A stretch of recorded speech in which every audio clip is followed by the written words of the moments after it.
ماشاء اللہ حضرت مولانا نے بھی بہت ہی مختصر انداز میں بہت ہی اچھا انداز میں خطاب فرمایا ہے. اب اس کے بعد میں اس محترم شخصیت کو سننے جا رہے ہیں. بہت ہی بڑی عظیم شخصیت ہیں اور اسی طرح کرناٹک کے مشہور علماء کرام میں حضرت کا شمار ہوتا ہے اور حضرت کی مصروفیات بھی بہت زیادہ ہیں اور حضرت کی سرپرستی میں کئی مدارس بھی چلتے ہیں. حضرت قاضی بھی ہیں، جیسا کہ شروع میں حضرت کا تھوڑا بہت مختصر تعارف ہوا، اس لیے بھی تعارف کرائے بغیر کیونکہ وقت کی قلت بھی ہے تو میں حضرت سے گزارش کرتا ہوں کہ اپنے خطاب عالیہ سے ہم سب کو متفق فرمائیں.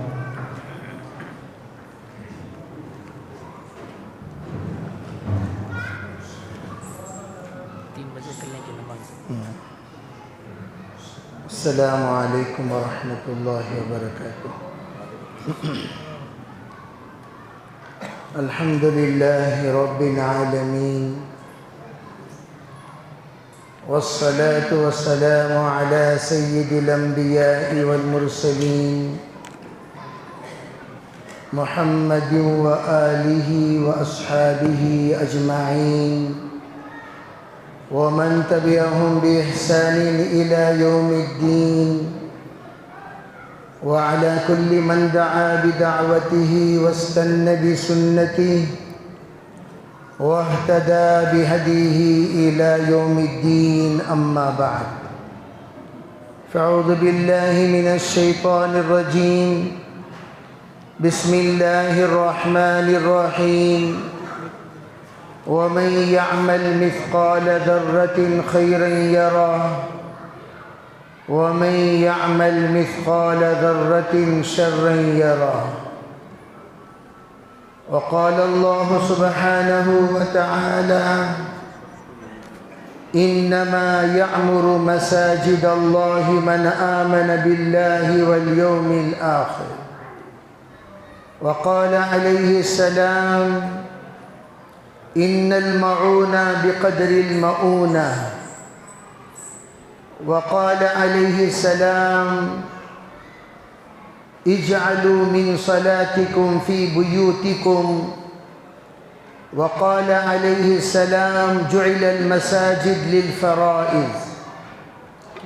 اللهم أيدنا بتأييدك، اللهم أيدنا بتأييدك، اللهم أيدنا بتأييدك يا رب العالمين.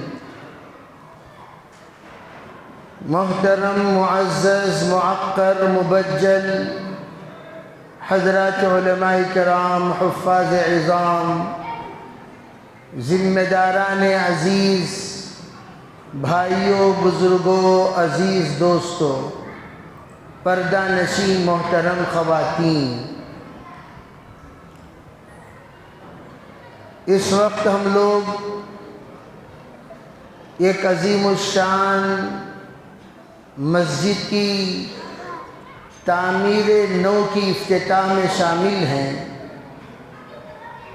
اور اس وقت مسجد سے متعلق بہت ساری باتیں آپ حضرات کے سامنے حضرات علماء کرام نے تفصیل سے بیان کی. جو مقرر آخر کا ہوتا ہے اسے اپنی لسٹ میں بہت ساری چیزیں ڈیلیٹ کرنی پڑتی ہیں. شروع کے مقررین وہ بہت ہی زیادہ خوش نصیب ہستیاں ہیں جن کو مختصر مواد میں اور جامع خطاب کا موقع مل جاتا ہے. جو آخر کا ہوتا ہے وہ یہ بھی بیان کر دیے، یہ بھی بیان ہو گیا، یہ بھی بیان ہو گیا. جو بچا کچا ہوتا ہے وہی اس کو بیان کرنا پڑتا ہے. آخری مقرر کا گویا امتحان بھی ہے اور بحیثیت صدر جیسے درمیان میں ایک ذمہ داری اور سپرد کر دی گئی. صدر کے معنی صبر کرنا، صاد سے، با سے برداشت کرتے رہو، را سے آخر میں دعا کر کے رخصت کرو. دال جو ہے صاد، صبر کرتے رہو، دال دعا دے کر آخر میں رخصت کرو، صاد دال را، یہ ہے صدر کے معنی۔ اس وقت آپ حضرات کے اعزاز میں اس مسجد کی افتتاح میں ظہر کی نماز 3 بجے طے کی گئی ہے۔ 3 بجے انشاءاللہ ہم لوگ ظہر کی نماز ادا کریں گے۔ اس سے پہلے کوئی زبردستی وضو نہ توڑے، جن کے وضو 3 تک برداشت ہو سکتا ہے برداشت کرو، جن کا وضو برداشت نہیں ہو سکتا وہ آخری وقت میں انشاءاللہ جا کر وضو کر لیں گے۔ سب صبر سے بیٹھیں گے انشاءاللہ بھائی۔ مسجد سے متعلق باتیں ہو رہی تھیں، مسجد سے متعلق یہ 21 عناوین ہیں جو عموماً عوام کے سامنے بیان کرنا ضروری ہے۔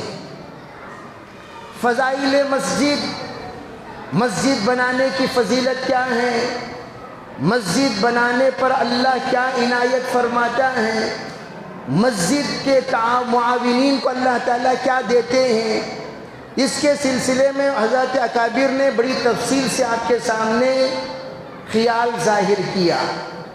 میں ہمیشہ ایک بات کہا کرتا ہوں، جتنے بندے خاص گھر والے ہیں ہر ایک یہ استعداد رکھتے ہیں کہ اللہ کا گھر بھی بنا سکتے ہیں۔ آپ کو بڑا گھر بنانا کوئی ضروری نہیں، شاندار گھر بنانا کوئی ضروری نہیں، آپ معمولی سا اللہ کا گھر کسی قریے میں، کسی گاؤں میں، کسی جگہ پر جا کر بنا دو، اللہ آپ کی استعداد کے برابر آپ نے جو کوشش کی اللہ اپنی وسعت کے برابر اس کا اجر عنایت فرمائے گا۔ جا کر بنائیے، جا کر بنائیے، ان تمام جگہوں پر مساجد تعمیر کیجئے۔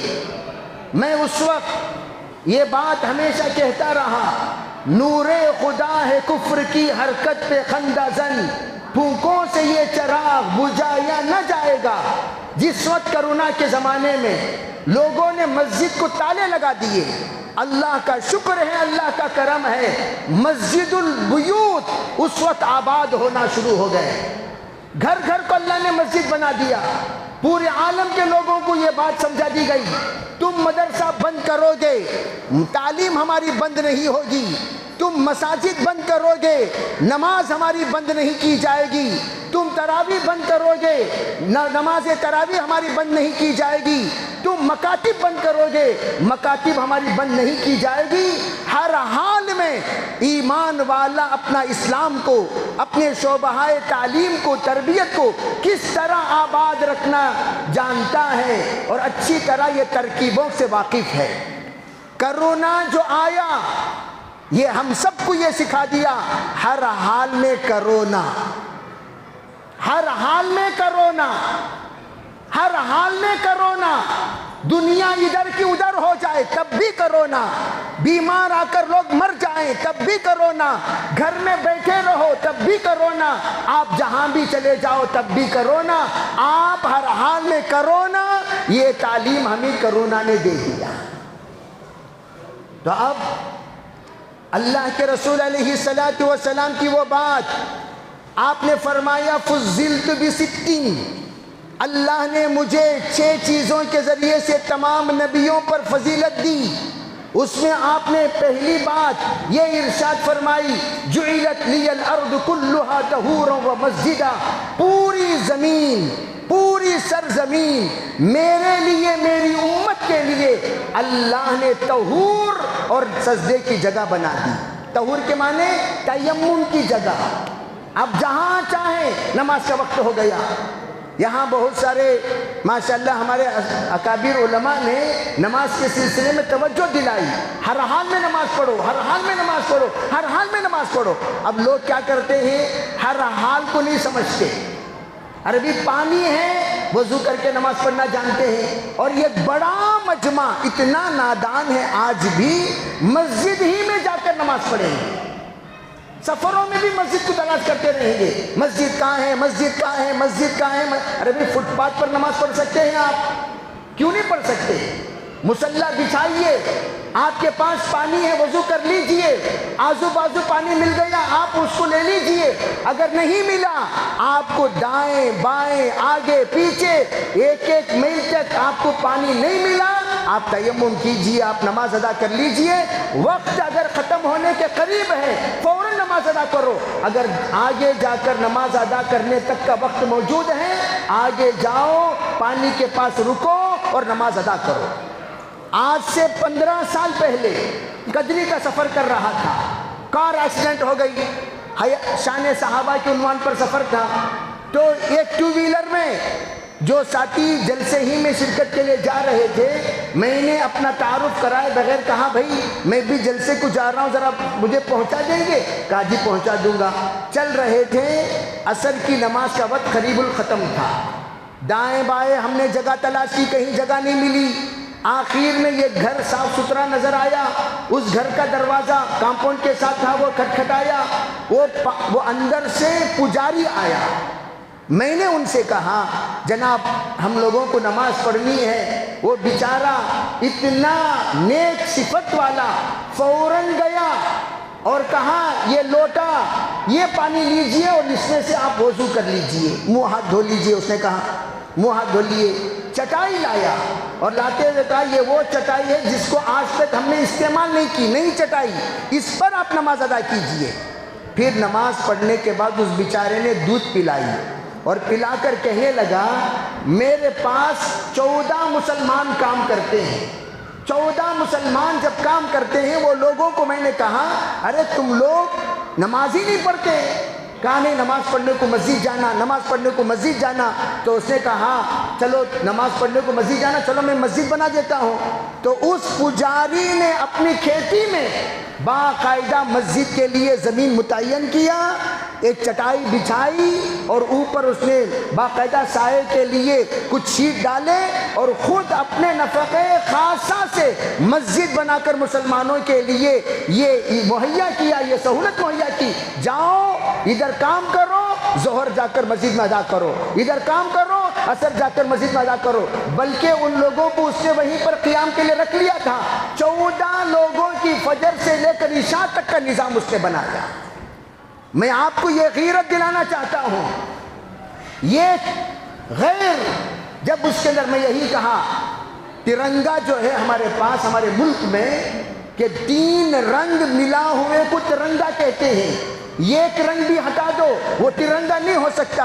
تمام دنیا کے ممالک میں سب سے زیادہ اللہ نے جو خصوصیت عطا کی ہے اتحاد والی خصوصیت، وہ اتحاد والی خصوصیت صرف ہندوستان کو حاصل ہے۔ اس کی ایک مثال میں نے آپ کے سامنے بیان کی، مندروں میں ہم نے نماز پڑھی، اور آپ کو بتانا چاہتا ہوں بچپن میں تروپتی گیا ہوں اور تروپتی میں بھی میں نے نماز ادا کی، 4تھی کلاس پڑھ رہا تھا۔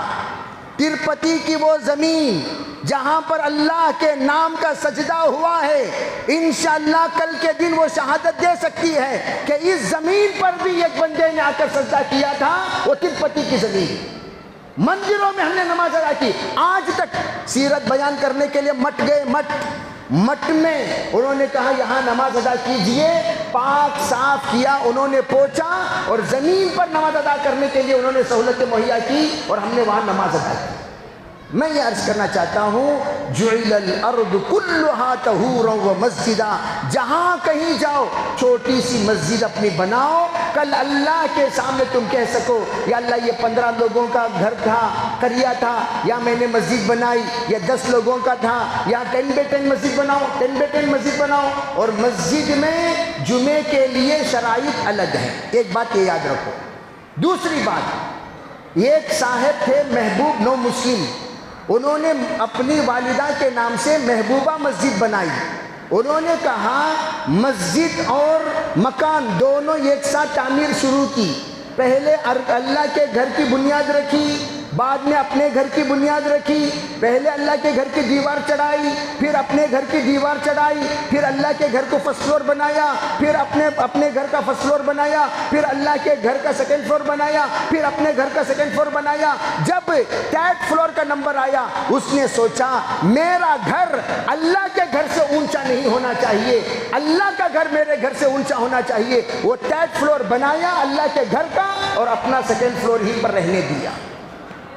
وہ بندہ نو مسلم ایمان قبول کرنے کے بعد اس کے اندر کا جذبہ کہ میں اللہ کا گھر بناؤں, اور ہمارے اندر اگر یہ جذبہ, دیکھو بھائی یاد رکھو, جب تک ارادہ نہیں کرو گے اللہ کے طرف سے توفیق بھی نہیں ہوگی. ارادے کا بخیل عمل کا سخی کبھی نہیں بن سکتا. پہلے ارادہ کرو, انشاءاللہ ہم کچھ کریں گے. مالدار ہونا ضروری نہیں ہے, توجہ, دلدار ہونا ضروری ہے. مالدار دنیا میں بہت ہیں لیکن دلدار دنیا میں کم ہیں. دلداروں سے اللہ کام لیتا ہے, مالداروں سے اللہ کام نہیں لیتا. بہت کم مالدار ہیں جن کو اللہ دلدار بھی بناتے ہیں, بہت کم دلدار ہیں جو مالدار بھی ہوتے ہیں. اللہ جس کو دل دے دیا اس کو اللہ تعالیٰ سخاوت کا جذبہ دے دیتا ہے. نیت کرو ہم سب مرنے سے پہلے اللہ کا چھوٹا سا چھوٹا گھر ہی صحیح بنا کر مریں گے. بناؤ گے بھائی انشاءاللہ؟ کون کون نیت کریں گے ہاتھ اٹھاؤ. 2 مل کر بناؤ, 3 مل کر بناؤ, 4 مل کر بناؤ. جیسے اللہ کے گھر میں خالی بمبو گاڑ کر آپ اوپر اگر چھپر بھی ڈال دیے اللہ کا گھر بن گیا. افریقہ کا سفر ہوا میرا, افریقہ میں کوئی اللہ کا گھر قریے میں پکا نہیں ہے. افریقہ سٹیز کے علاوہ بقیہ تمام جتنے قریے ہیں سب جگہوں پر مدرسے بھی کچے, مسجدوں بھی کچی. لیکن افریقنس کی نماز ہم نے دیکھی, اتنا پیارا قرآن. میں نے وہاں کے ساتھیوں سے کہا بھئی یہ سب کے سب چیزیں آپ لوگ میڈیا میں کیوں نہیں ڈالتے؟ وہ کہنے لگے ہمارے پاس تو یہاں کرنٹ بھی نہیں, موبائل بھی نہیں, نیٹ ورک بھی نہیں. میں نے کہا نیٹ ورک کے بغیر بھی کوئی دنیا ہے؟ تو ہم نے وہاں دیکھا نیٹ ورک تو دور کی بات, راستے کے بغیر بھی گاؤں ہیں, راستہ ہی نہیں. ہم سنتے تھے راستہ ہمیں خود بنانا پڑے گا. وہ راستہ بنانے کا ملک افریقہ کا. نیٹ ورک وہاں کام نہیں آتا, کام بالکل نیٹ ورک نہیں سا ملک وہ افریقہ کا. پرانے زمانے میں رہبر کو لے کر چلتے تھے. آج بھی افریقہ کے بعض ملکوں کو جانے کے لیے رہبروں کو کرائے پہ لینا پڑتا ہے, اور ہم لیے. یہ رہبر یہ راستہ بتائے گا. کیوں؟ آپ جی پی ایس وہ بھی نہیں دیکھ سکتے, نیٹ ورک ہی نہیں تو جی پی ایس کہاں سے دیکھو گے؟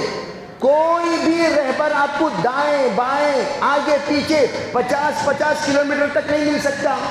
تو وہاں پر ماشاءاللہ ہر جگہ پر مسجد, ہر جگہ پر مدرسہ, ہر جگہ پر عورتوں کا جذبہ ایسا دیکھا.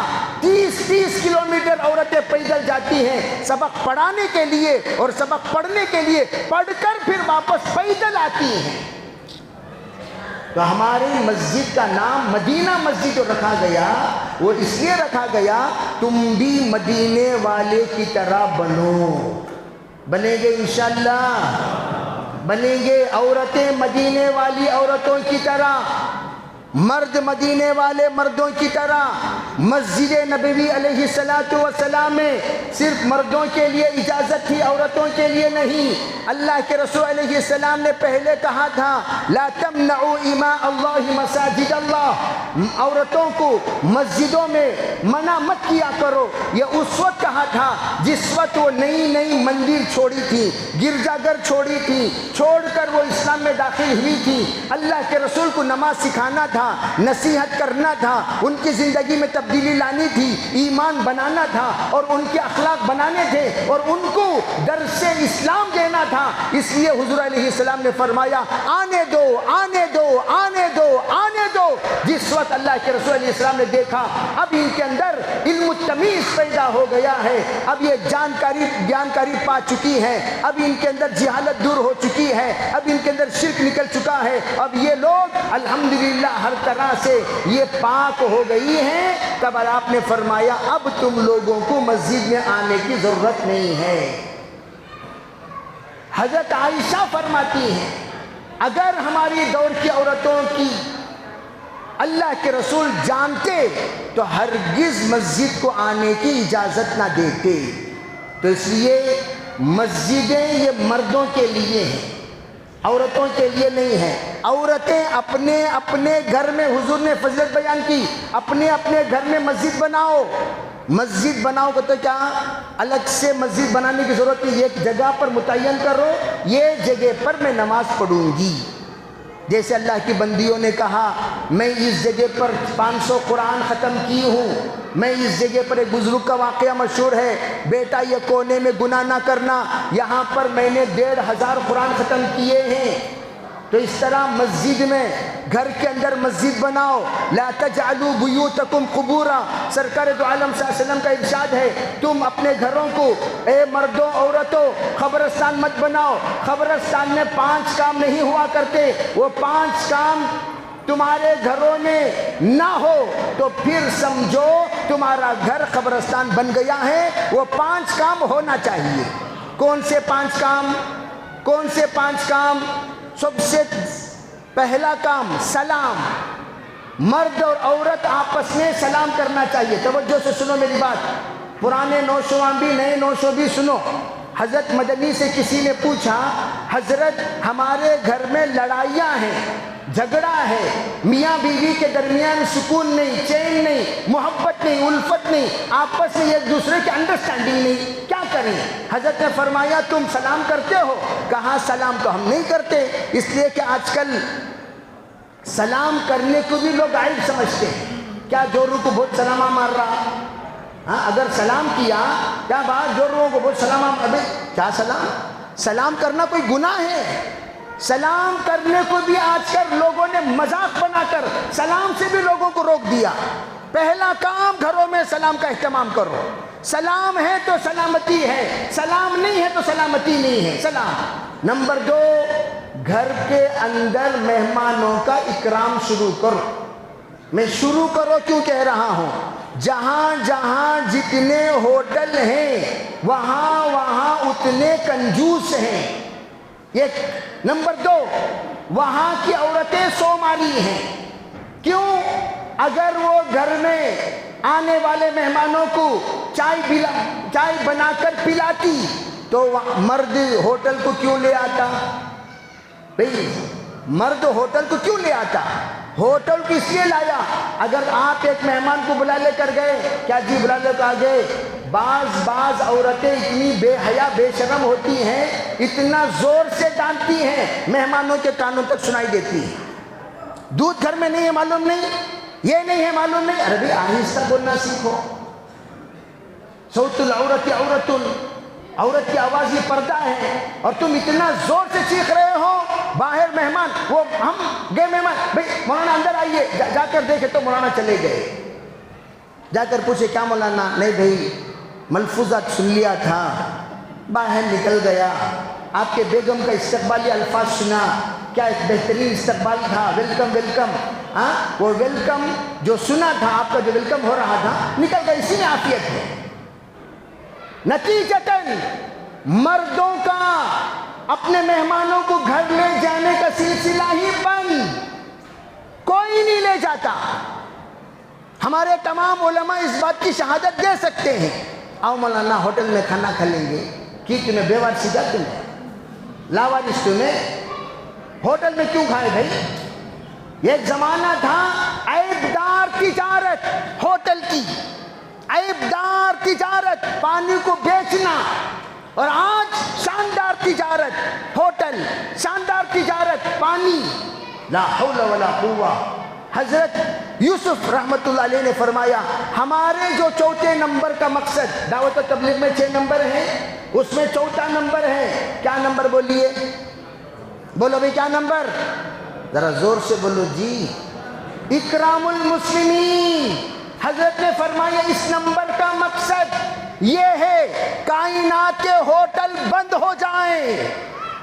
حضرت سے پوچھا کیا مقصد ہے حضرت؟ کائنات کے ہوٹل، یعنی اتنا کھلانے والے بنو، اتنا پلانے والے بنو، کوئی مہمان ہوٹل میں جا کر نہ کھائے، کوئی مہمان ہوٹل میں جا کر چائے نہ پیے۔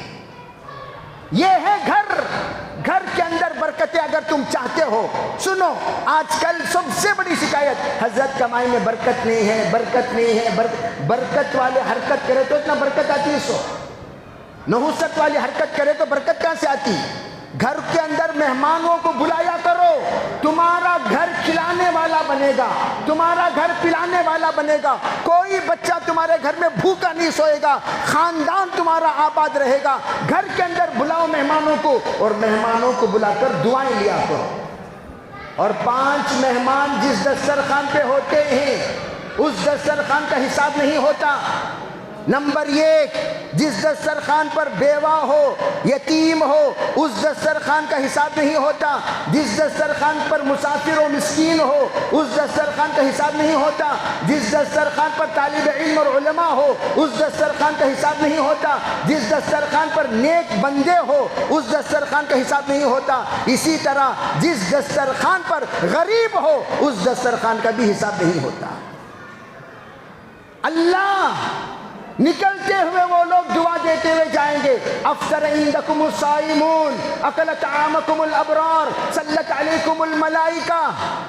اس لیے حضور نے فرمایا دوسری صفت، جس گھر میں کھانا پینا پلانا نہیں ہے وہ گھر قبرستان کے مانند ہے۔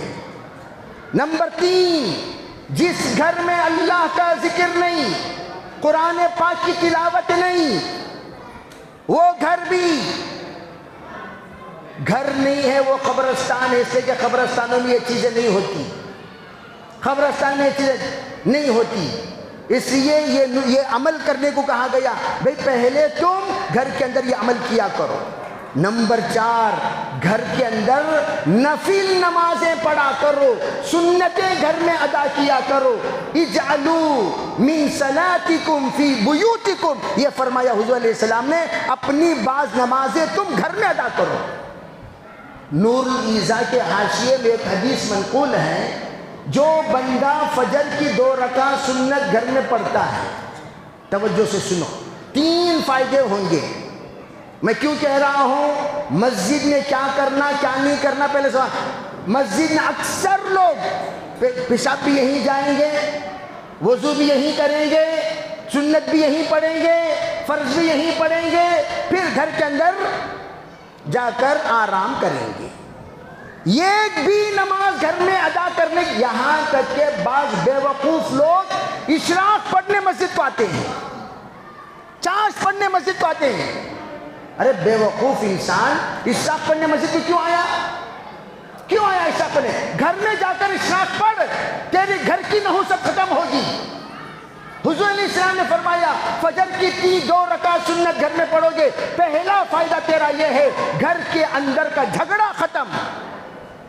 سب کی صورتیں اتر رہتی ہمیشہ، شادی کو تو خوش ہو جاتی چاہے کسی عمر کے کیوں نہ ہو۔ کیا مطلب؟ ایک صاحب کو ترغیب دے رہا تھا، اللہ تمہارے جوڑے کو جنتی جوڑا بنائے۔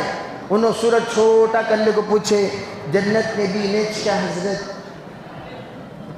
سورج چھوٹی ہوگی، جنت میں بھی نیچ کیا حضرت؟ میں نے کہا بھئی اگر تم دونوں من تو شدم تو من شدی، من تن شدم تو جا شدی، تا کس نگوید بعد ازین من دیگرم تو دیگری، الطیبات للطیبین والطیبون للطیبات۔ اگر تم بھی طیب ہو اور وہ بھی طیبہ ہو جائے، سمجھو اللہ تمہارے جوڑے کو جنتی جوڑا بنائے گا۔ پھر تیری بیوی جب جنت میں تمام حوروں کی ملکہ بن کر آئے گی، سیدہ بن کر آئے گی، وہ اس طرح نہیں ہوگی جس طرح تھی، بالکل صفات والی، اخلاق والی، نیک اور پاک پوتر حسن و جمال کا پیکر بن کر اس طرح آئے گی، اس کے سامنے حور پھیکے پڑ جائیں گے۔ اس لیے نیت کرو انشاءاللہ اسی بیوی کو جنت میں لے جائیں گے۔ یا جی انشاءاللہ نوازش نہیں ہے حضرت؟ مستورات سنو، تمہارے مرد حضرات انشاءاللہ بہت ہلو بول رہی، تمہارے مرد حضرات انشاءاللہ بہت ہلو بول رہی، بھئی سب جنت میں لے جاؤ گے؟ اب بھی یہ آواز نہیں، یہ مردوں کی آواز ایسی جو سکرات کی آواز ہے انشاءاللہ، ارے لے جاؤ گے؟ اب ذرہ پاور چڑھا ہے لیکن اتنا نہیں چڑھا جیسا چڑھنا چاہیے۔ کرو گے بھائی انشاءاللہ؟ اگر تم نے نیت کر لی تو سنو، قُوْ أَنفُسَكُمْ وَأَهْلِيكُمْ نَارًا، قُوْ أَنفُسَكُمْ وَأَهْلِيكُمْ نَارًا، تم اپنی ذات کو بھی بچاؤ جہنم سے۔ جہنم میں اگر تم اپنے آپ کو بچانا چاہتے ہو، مسجد کو لازم پکڑ لو، اس سے بڑھ کر جہنم سے بچانے کی جگہ کوئی جگہ نہیں۔ اللہ آخر میں پوچھے گا، ارے یہ کون، یہ کون، یہ کون؟ اللہ مسجد کو بلائے گا، او مدینہ مسجد ادھر آ، یہ کہہ رہا ہے تیرا مصلی ہے، یہ کہہ رہا ہے تیرا آدمی ہے، یہ کہہ رہا ہے تیرے آمد و رفت رکھنے والا ہے۔ بشر المشائین فی الظلم یوم القیامہ، یہ تیرا آدمی ہے، اندھیرے میں بھی آیا کرتا تھا۔ تو یومئذ تحدث اخبارها بان ربک اوحی لها، اس کے بارے میں جب حضور سے پوچھا گیا، آپ نے فرمایا جس جگہ پر خیر کے کام کیے جائیں گے وہ زمین آ کر اللہ کے پاس گواہی دے گی۔ نیت کرو انشاءاللہ ہم مدینہ مسجد کو ہم سب کے لیے گواہ بنائیں گے، کرو گے بھائی انشاءاللہ؟ تو اس لیے میرے عزیز بھائیوں، کہنے کو تو بہت کچھ ہے لیکن وقت کا دامن تنگ ہے۔ میں آپ لوگوں کو ایک کروڑ کا نسخہ دے کر رخصت ہو جاتا ہوں۔ بہت دیر سے جب آپ بیٹھے ہوئے ہو، کچھ نہ کچھ تو دنیا کا بھی فائدہ ہونا چاہیے نہیں ہونا چاہیے؟ ارے ہونا چاہیے نہیں ہونا چاہیے؟ کون کون اپنی تکلیف، اپنی پریشانی، اپنی مصیبت، اپنے حالات دور کرنا چاہتے ہیں؟ ہاتھ اٹھاؤ۔ کرو گے بھائی انشاءاللہ؟ اس کا مطلب ہے ہم سب کسی نہ کسی اعتبار سے پریشان ہیں کہ نہیں ہیں؟ ایک ہے حال اور ایک ہے حل۔ حال اور حل میں ایک الف کا فرق، ایک ہی الف کا فرق۔ حال کو حل کرنے کے لیے ایک ہی الف، اِن یمسسک اللہ بضر، اللہ کے طرف سے اگر تمہیں پریشان کرنے کا فیصلہ اللہ کر دیا، اس الف کو اللہ کے علاوہ کوئی نہیں اٹھا سکتا۔ یہ بات یاد رکھ لو۔ اور پریشانیاں آتی ہیں تین چیزوں سے، غور سے سنو، یہ عام طور پر بتائے نہیں جاتے اور ہم اب بتا ہی دیتے اس لیے کہ اشاروں کو سمجھنے والی عقل آج نہیں رہی، آج ایسی عقل نہیں رہی۔ کیا بولے سمجھ میں نہیں آیا نا، کیا اب کھلا بولنا پڑتا، اوپنلی۔ اوپن ہارٹ سرجری جب سے ہونے شروع ہو گیا، بیانہ بھی اوپن ہارٹ ہونے لگے، اوپن دماغ، اوپن الفاظ، اشارے کنائے والی باتیں سننے اور سمجھنے کے پہلے کیا تھا؟ مختصر بیان کرو، یہ کہا گیا۔ سنو، حضرت معاویہ کے زمانے میں جس وقت یزید کو اپنے بعد کا خلیفہ متعین کرنے کا فیصلہ ہو گیا، حضرت معاویہ نے مقررین کو طلب کیا، کہا بھئی مختصر الفاظ میں میرے بعد یزید خلیفہ ہونے کی سب کو اطلاع دینا ہے، کیا کرو گے؟ مقررین آتے گئے آتے گئے آتے گئے آتے گئے، آخر میں ایک مقرر طے ہوا، تم بیان کرو گے۔ اسی لیے کہا کرتے ہیں وقت کو دیکھ کر کبھی سورہ بقرہ پڑھنا بھی جاننا چاہیے، کبھی سورہ کوثر پڑھنا بھی جاننا چاہیے۔ ہمیشہ سورہ بقرہ نہیں، کبھی کبھار سورہ کوثر بھی پڑھنے جاننا چاہیے۔ تو کیا کہا؟ بولو بھائی، تقریر کرو۔ فرمایا ھذا، تلوار اٹھایا اس مقرر نے پہلے، فرمایا ھذا امیر المؤمنین، حضرت معاویہ کی طرف اشارہ کیا۔ بعدہ ھذا، ادھر یزید بیٹھا ہوا تھا، تلوار سے اشارہ کیا، یہ امیر المومنین ہیں، فی الحال ان کے بعد آگے یہ امیر المومنین بنیں گے۔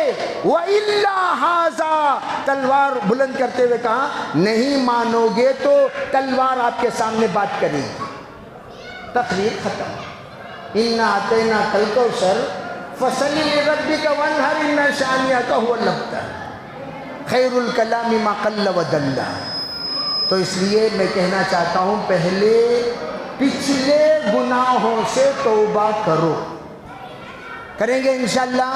ہمارے دادا سانپ مارے، ہمارے دادا ان کو ستائے، ہمارے پردادا ان کو ستائے، تم لوگوں کو بعض مرتبہ اے بنی اسرائیل، یہ دیکھو ان کو ذرا خاموش کرو جی، مین بات کے وقت میں آواز آنا شروع، یہ اسٹینڈنگ، بیٹھو بیٹھو بھائی، تمہیں بھی بیٹھو، سنو جلدی جلدی بیٹھ کو سنو، آخری پوائنٹ، وہ تمام بلاؤ، ان کو بھی بلاؤ، قبلہ بدل گیا نا ان کا، اندر آؤ بیٹھ کر سنو، مین بات، اندر آ جاؤ بیٹھ کر سنو، جلدی جلدی دعا ہو جائے گی، جن کو جگہ نہیں اوپر چلے جاؤ۔ کیا کہہ رہا تھا بولو؟ تم لوگوں کو خوابوں کے ذریعے سے مسلسل بعض خواب نظر آ رہے ہوں گے۔ حضرت میں ہمیشہ یہ خواب دیکھتی ہوں، حضرت یہ خواب دیکھتی ہوں، حضرت یہ خواب دیکھتی ہوں، نظر آنے کے نہیں آ رہے؟ وہ خوابوں میں اشارے ہوتے ہیں، چاہے وہ خواب جیسے بھی ہوں، وہ خواب بعض اضغاث و احلام ہیں، وہ اضغاث و احلام کو علماء بتا دیں گے بیکار خواب، یہ خواب ہے بار بار نظر آنا۔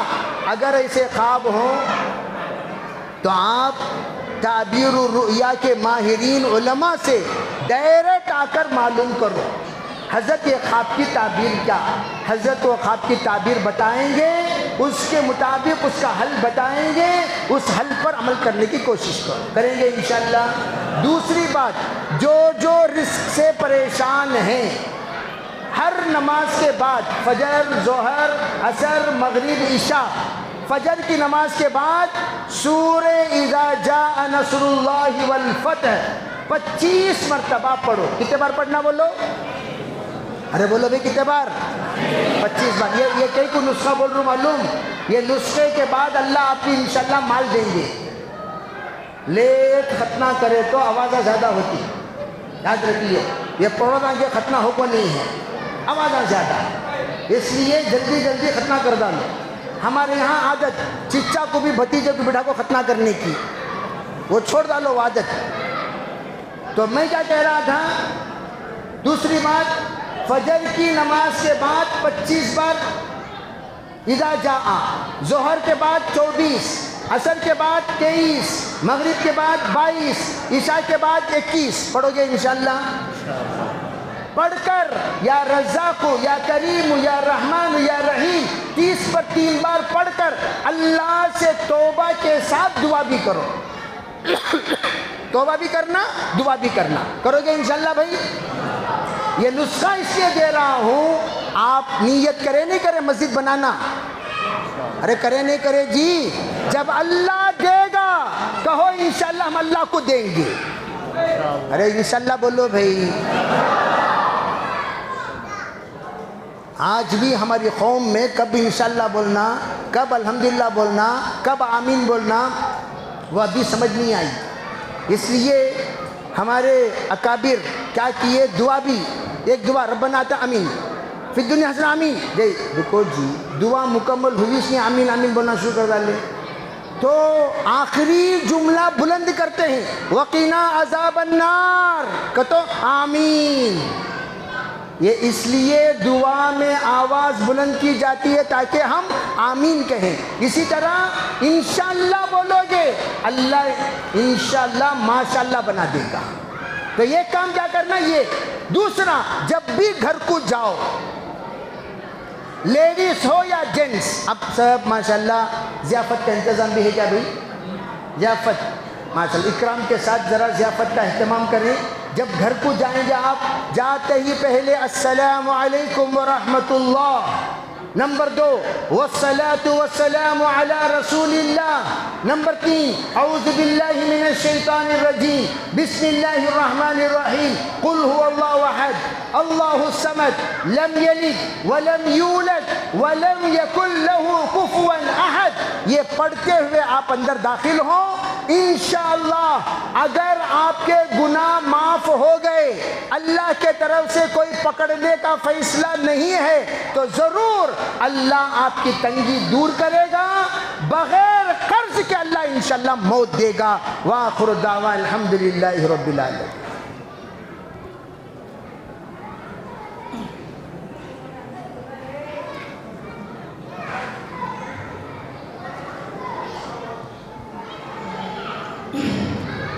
ماشاء اللہ حضرت